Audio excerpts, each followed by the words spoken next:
Attention gamers, the other night I had a bad craving to play Ziggs the Little Knee-Nibbling Nagasaki launcher because I stumbled across an old Phantom Lord video who most of you pubeless Fortnite fanatics probably don't know, but he was a content creator of the past when YouTube was a different place, but then he ended up getting cancelled or caught in some gambling scam and disappeared. Anyways, I couldn't find this furry landmine midget anywhere until I noticed he was no longer classified as a mid laner. Then our jungle locked in a mage, our support locked in a mage, we get into loading and their team is full AD, something I've been seeing a lot in my games, led by team captain Riot LCS flavor of the month White MC Hammer. And you want to know how the game went? My designated jungler Inspector Gadget doesn't check both ways before crossing the street and gets run over by JC to earn first blood pennies, then complains that his own ineptitude was just publicized on SRO's channel and now he's going to be memed on mine as if someone had a gun to his head telling him to play Victor Jungle. I get a solo kill because I'm a Chad Chipmunk like that, but then I get a swarm of unwelcome visitors in the form of canes and coked up kangaroos visiting me at all hours of the day until I was permadead and their AD mid was proving why he's picked in pro play and Ziggs isn't even considered a mid laner champ anymore. But this got me thinking, as the mages that were traditional mids when I was young were now being pushed into other roles and oftentimes even flamed for picking them in those roles too. Meanwhile, the top 5 mid laners according to some data I filtered to make my point are all AD champs. And my opinion on why this is happening is that the popular AD champs have much more mobility in team fights while also having mythics that give them shields, big lifelines, dashes, second chances, you name it, while these traditional mages get either a bit more burst or a seemingly sizable dot that's actually pretty comparable to the same amount of bonus damage to the AD mythics but without the shields or slows attached. But also tank items that used to only give armor now give MR2, and while pen items for AD champs now come in a variety of forms with added benefits like slows or health diff damage, mages just get flat pen. Not to mention AD champs have options to break shields, execute targets, or build lethality where mages just have AP and pen, making me worried that the meta is shifting toward a mage extinction. And so if you are someone who loves AP mages, there are two options. First, you can try another game like Lords Mobile. Introducing Lords Mobile, the guy whom Clan's girlfriend told him not to worry about, but basically its creators describe it as a 4X strategy game standing for explore, expand, exploit and exterminate. And if I may add to that, after just a few hours into this bad boy I was ready to explode from excitement in my X-pants, if you know what I'm saying. No Rav, no one knows what you're saying, just please stick to the script. In Lords you create and build a base, then collect, upgrade and train all kinds of troops in your army to use for attacking enemy bases and taking their shiz. So basically I log in and already have this sexy redhead giving me compliments and conveniently popping up everywhere I go. We'll call her Lords Mobile Alexa. And she's all like trying to get my name. So I tell her my side chicks at home call me Rav Daddy, but Daddy is fine in informal settings and we are off. I try out the new Vergeway, which is like a challenge stages tower defense where you control an offense as well, and basically the king hero I chose went Smurf status and you could say I stomped pretty hard. What a smooth victory. Then I heard you get a lucky spin with up to 500 buckaroos in prizes every time you level up your castle, so you already know what I was up to next before looking into guilds to join to friend up some fellas. In a genre that's dominated by pay to play, this game is more like play and get paid, with so many rewards and options like being top dog on the Might rankings, has cash prizes, and if you use my link in the description you'll get a $350 value gift pack just flat given to you, not to mention the daily rewards like this Arsonist Evelyn that I get if I simply log in the next 2 days. So check it out and give Lords Mobile a try today. Or you can give in and start playing the month's flavor of AD champs like I did here by picking Riot's latest monstrosity.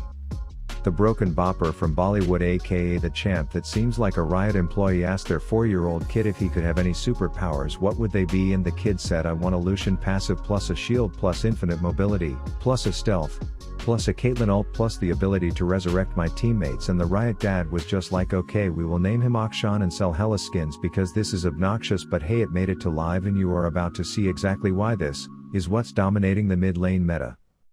Only a small percent of people that watch my videos are actually subscribed, so if you end up enjoying this video, consider subscribing. You can always change your mind. Enjoy the video.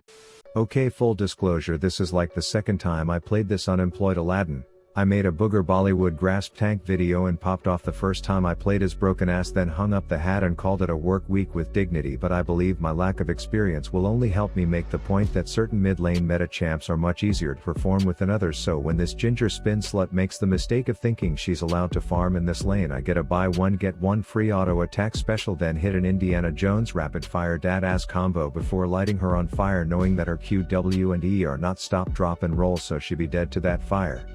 Then I come back with 2 long swords to increase the total count on my body to 3 if you're smelling what I'm stepping in, but she tries to ward and I am on a never-ending quest to prove that the pursuit of vision gets you killed in this game, so I land another swing shitter into this passive is so dogwater broken combo to kill her off again.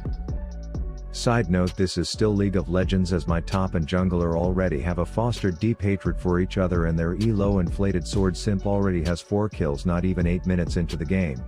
Then our ADC hops on the flame your friend's bandwagon for no reason as I get introduced to the Fed Jedi. Here let me flash, said I. Then with my head held high, I slapped an uncharged ult into that spinny slut's eye, and then we decided that I would kill said Fed Jedi. Green eggs and ham bitches. And at this point it's officially 10 minutes in, which means Ash is right about on time to be that one teammate who gives up and leaves, while also bringing the total count of my teammates who hate each other to 4. Or 100% hate participation, so I am gearing up for a heavy load this game. But luckily the only time their cat had any intelligent DNA inside of her, she chose to spit instead of swallow, so it's gone now, paired with the fact that I have the mad mobility that makes non-meta mages cry, as well as enough damage to make my tickle during spiky turds taunt enough to take her back to base. Then me and the rolling crusty cat turd head top cause in this dog eat dog world. Dog also shits on deer, and if you need a reason to get your boy bitch spayed, one argument could be that they can't get blue balls like this sad fella you're watching here if they don't have balls at all, so just food for thought to all you owners of dogs who can walk and wield staves. Meanwhile, the existence of the jungler who you've now seen contribute to like 6 kills is being questioned by a butt-munching Brit accommodated by a request to become a collective group of shitter quitters, but I keep the fuzzy cuffs with me to hold dumb hoes like her hostage. That said, our jungler, who is apparently just a figment of my own imagination, has a pick on the walking refurbished Titanic, but I see Fetty Freddy ready to fork me like a fingerling if I get too close, but I said fuck it, nab my cash, hit that flash and benefit from a resetting dash before edging myself for as long as I can muster before unloading quite a splooge splash onto that samurai's face for the shutdown. This funds my wits end, aka reason number 69. YAD is the bee's knees, which means a brain-dead battle with the bursty knife sales lady results in me losing only 15% of my health and her wondering why I didn't die in 0.05 seconds from her ult like the Lux from her last game did. But unfortunately right after Miss I'm done gets caught like a carp fresh out of the water, dunked by an anchor, which long story short gets me hashed and slashed under tower, who is conveniently my boy and doesn't let my murder go unpunished. I guess the ginger gets into some shit with our colorful caribou, which ends up knocking her out, and I get a Tinder notification that says tap R for a done deal, so I do as advised and red becomes dead. Then I get to meet the blue-haired bozo whose parents could never get her to finish her chicken nuggets, and now her bones are brittle, and our first encounter is confusing considering she was smurfing on our bot lane, to which I dish out a backhanded compliment, talking down on her skill level, fully aware that she took a post Chipotle shit on my bot lane, hashtag transitive property toxic rap tactics right there.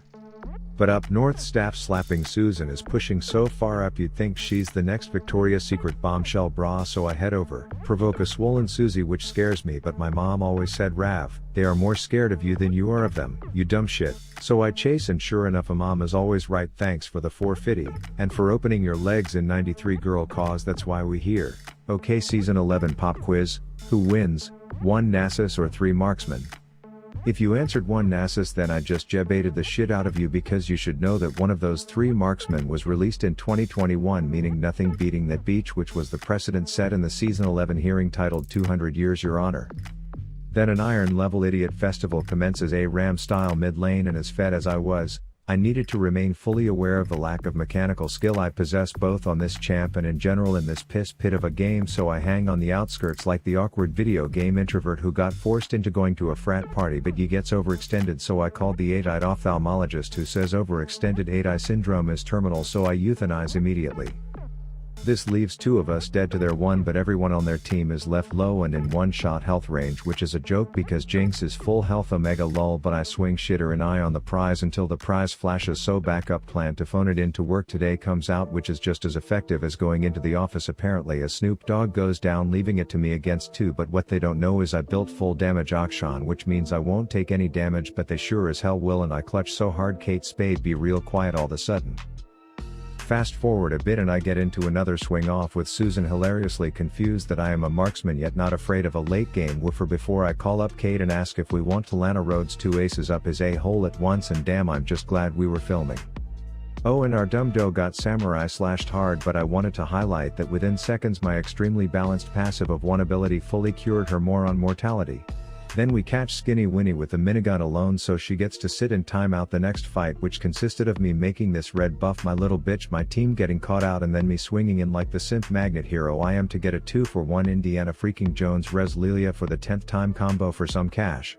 Now at this point I am fully aware that if I die having earned 80% of my team's gold, we will just flop over like a flaccid dick and lose, so I can't join a fight too early and get caught, kind of like exactly how I did here. But AD champion benefit 887, I can build guardian angel woot woot, so I res myself, which long story short allows me to hang out with the boys long enough to slap Susie 1 more time and res the bitch Brit barking orders in chat all game. This gives us fast pass tickets to the top lane base breach concert, and if you are paying attention, Rav, someone who sucks at this game, is 23-2 on a champ that he's played twice now when he feeds hard on mages who he's been playing for 10 years, which proves 1 of 2 points to me. Either Riot has made AD mid laners like Akshan way too overtuned compared to the old mages in the meta, or it proves that Riot has made this game entirely too snowbally, because I absolutely suck at this champ and I just hard carried 4 chimps who hated each other with ease. If you enjoyed this video, please abuse my subscribe button. Rav out. 50 I spent on my neck, but no, really that's nothing compared to my debt. You're looking silly cause you're in your feelings, but really old Rabby's up next.